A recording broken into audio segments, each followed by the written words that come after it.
Hey, what's up, guys?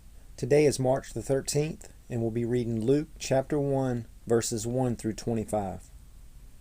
Many people have set out to write accounts about the events that have been fulfilled among us. They use the eyewitness reports circulating among us from the early disciples.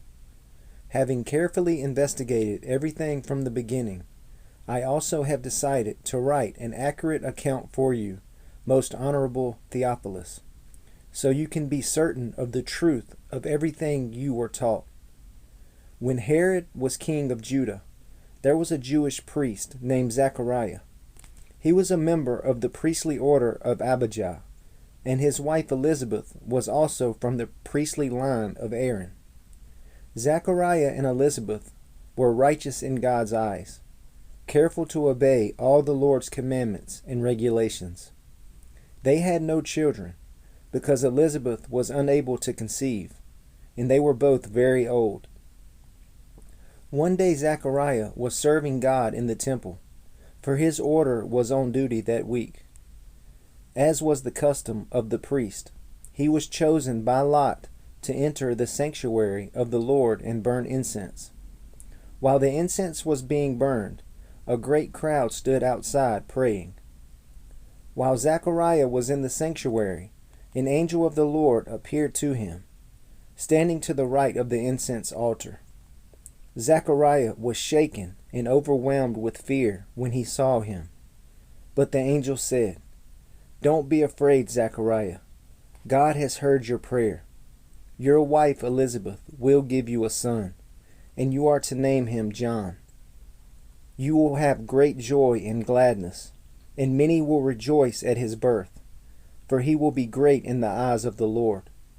He must never touch wine or other alcoholic drinks.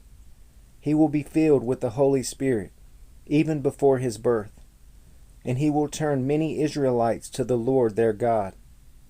He will be a man with the spirit and power of Elijah. He will prepare the people for the coming of the Lord. He will turn the hearts of the fathers to their children, and he will cause those who are rebellious to accept the wisdom of the godly." Zechariah said to the angel, "How can I be sure this will happen? I'm an old man now, and my wife is also well along in years." Then the angel said, "I am Gabriel. I stand in the very presence of God. It was he who sent me to bring you this good news.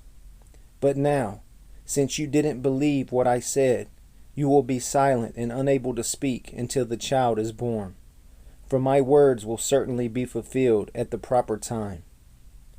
Meanwhile, the people were waiting for Zechariah to come out of the sanctuary, wondering why he was taking so long. When he finally did come out, he couldn't speak to them. Then they realized from his gestures and his silence that he must have seen a vision in the sanctuary. When Zechariah's week of service in the temple was over, he returned home. Soon afterward, his wife Elizabeth became pregnant and went into seclusion for 5 months. "How kind the Lord is," she exclaimed. "He has taken away my disgrace of having no children."